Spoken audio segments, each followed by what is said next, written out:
ہم تذکرہ کریں گے ایسٹرونومی کے بارے میں، فلکیات کے بارے میں۔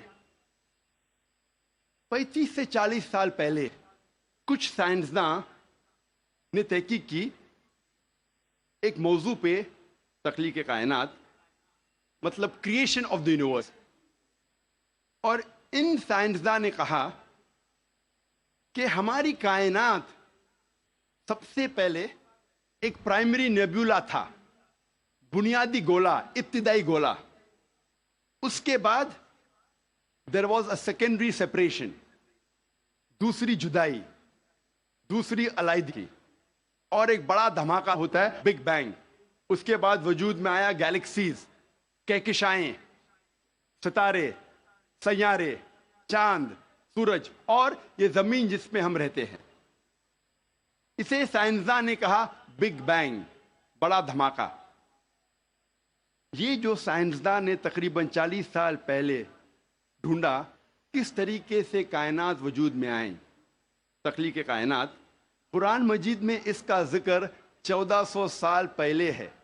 اور میں نے اس تقریر کے شروع میں ایک آیت کی تلاوت کی، سورہ انبیاء کی، سورہ نمبر 21، آیت نمبر 30، جہاں اللہ سبحانہ تعالیٰ فرماتے اولم یر الذین کفروا، کیا انکار کرنے والے یہ نہیں جانتے ان السماوات والارض کانتا رتقا ففتقناہما، کہ زمین اور آسمان ایک تھے، جڑے ہوئے تھے، اور ہم نے انہیں جدا کیا۔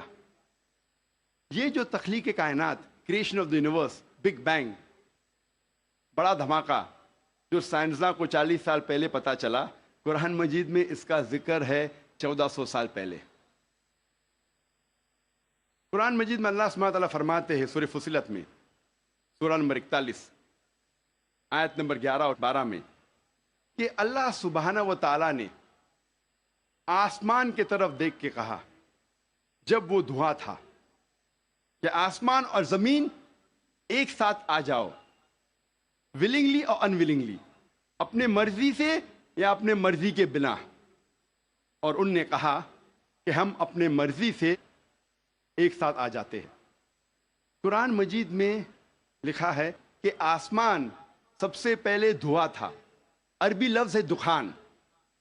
اور آج کے سائنسداں یہ کہتے ہیں کہ کائنات بننے کے پہلے یہ آسمان دھواں تھا، انگلش میں کہتے ہیں گیس۔ لیکن عربی میں دخان کے معنی ہے اسموک۔ کچھ مفسرین نے ترجمہ کیا مسٹ، دھند، جو میرے حساب سے صحیح ترجمہ نہیں، کیونکہ دھند ہوتا ہے ٹھنڈا اور دھواں ہوتا ہے گرم۔ دھماکے کے بعد ہم اکثر دیکھتے ہیں گرم دھواں، دھند نہیں دیکھتے۔ تو قرآن مجید میں لکھا ہے کہ آسمان تھا دھواں، اور آج سائنس یہ کہتی ہے کہ اسموک گیس سے اور بہترین لفظ ہے۔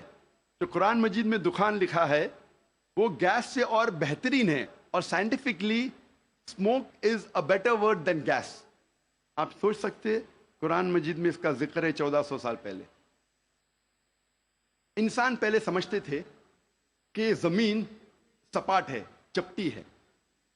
سب سے پہلی بار اگر کوئی انسان نے یہ ثابت کیا کہ دنیا بیضوی ہے، وہ ایسا Francis Drake, sun 1577، 1577، when he sailed around the earth، جب سمندر پہ سفر کیے دنیا کے گول، تو فرانسس ڈریک نے ثابت کیا کہ دنیا بیضوی ہے۔ قرآن مجید میں اس کا ذکر ہے 1400 سال پہلے۔ قرآن میں اللہ تعالیٰ فرماتے ہیں سورہ لقمان میں، سورہ نمبر 31، آیت نمبر 29 میں، الم تری ان اللہ یولج اللیل فی النہار ویولج النہار فی اللیل، اللہ سبحانہ و تعالیٰ نے رات کو دھیرے دھیرے، آہستہ آہستہ دن میں تبدیل کیا، اور دن کو دھیرے دھیرے، آہستہ آہستہ رات میں تبدیل کیا۔ یہ دن کا رات اور رات کا دن آہستہ آہستہ دھیرے دھیرے تبدیل ہونا یہ ثبوت دیتا ہے کہ دنیا بیضوی ہے۔ اگر دنیا چپٹی اور سپاٹ ہوتی تو دن فوراً رات میں تبدیل ہوتا اور رات فوراً دن میں تبدیل ہوتی۔ اللہ تعالیٰ فرماتے سورہ الزمر میں، سورہ نمبر 39 آیت نمبر 5 میں کہ اللہ سبحانہ و تعالی رات کو دن پہ لپیٹتا ہے اور دن کو رات پہ لپیٹتا ہے۔ قرآن میں عربی لفظ ہے قوارہ، جس کے معنی لپیٹنا۔ جس طریقے سے ایک انسان پھیٹا سر پہ لپیٹتا ہے، a person coils the turban on the head، اسی طریقے سے اللہ تعالیٰ فرماتے ہیں کہ رات دن پہ لپیٹی جاتی ہے اور دن رات پہ لپیٹا جاتا ہے۔ یہ دن کا رات اور رات کا دن پہ لپیٹنا اسی وقت پاسبل ہے جب دنیا بیضوی ہے۔ اگر دنیا چپٹی اور سپاٹ ہوتی تو یہ ممکن نہ ہوتا۔ قرآن مجید میں اللہ تعالیٰ فرماتے ہیں سورہ نازیات میں، سورہ نمبر 79 چیپٹر 79 آیت نمبر 30 میں، وَالْأَرْضَ بَعْدَ ذَلِكَ دَحَاهَا، اور اس کے بعد اللہ سبحانہ و تعالیٰ نے زمین کو پھیلایا بچھونا جیسے۔ دہا کہ ایک معنی ہے پھیلانا، اور دہا کی دوسری معنی آتا ہے عربی لفظ دھویا سے، جس کے معنی ہے بیضا، جس کے معنی ہے انڈا۔ اور ہم جانتے ہیں کہ دنیا گول ہے، بیضوی ہے، اور ہم یہ بھی جانتے ہیں آج کہ دنیا پوری طریقے سے گول نہیں ہے، وہ اوپر اور نیچے سے from the poles it is flattened, اوپر اور نیچے سے چپٹی ہے، جسے ہم کہتے ہیں انگریزی میں جیو اسفیریکل ان شیپ، ارضی بیضوی۔ اور یہ لفظ جو دہا ہے وہ عام انڈے کے لیے نہیں ہے، عام بیضے کے لیے نہیں، خصوصاً شتر مرغ کے انڈے کے لیے، شتر مرغ کے بیضے کے لیے۔ اور جب ہم دیکھتے ہیں شتر مرغ کا بیضا انڈا اس جیو اسفیریکل ان شیپ، ارضی بیضوی کے شکل میں ہے۔ آپ سوچ سکتے ہیں 1400 سال پہلے اس کتاب میں لکھا ہے کہ یہ زمین، یہ دھرتی اس جیو اسفیریکل ان شیپ، ارضی بیضوی شکل میں ہے۔ پہلے انسان یہ سوچتے تھے یہ چاندنی جو ہے، چاند کی روشنی، یہ اس کی خود کی روشنی ہے۔ چند صدی پہلے ہمیں پتا چلا کہ چاند کی روشنی، چاندنی اس کی خود کی روشنی نہیں ہے، یہ سورج کی لی ہوئی روشنی ہے، سورج کی منعکس شدہ ریفلیکٹڈ لائٹ ہے، بوروڈ لائٹ ہے۔ قرآن مجید میں اللہ سبحانہ تعالیٰ فرماتے ہیں سورہ فرقان میں، سورہ نمبر 25 آیت نمبر 61 میں، اللہ سبحانہ و تعالیٰ نے آسمان میں برج رکھے، تاروں کے جھنڈ، اور اس میں رکھا سورج جس کے پاس خود کی روشنی ہے، سلگتا ہوا چراغ، اور رکھا چاند جس کی لی ہوئی روشنی ہے۔ قرآن میں سورج عربی میں کہا گیا ہے شمس،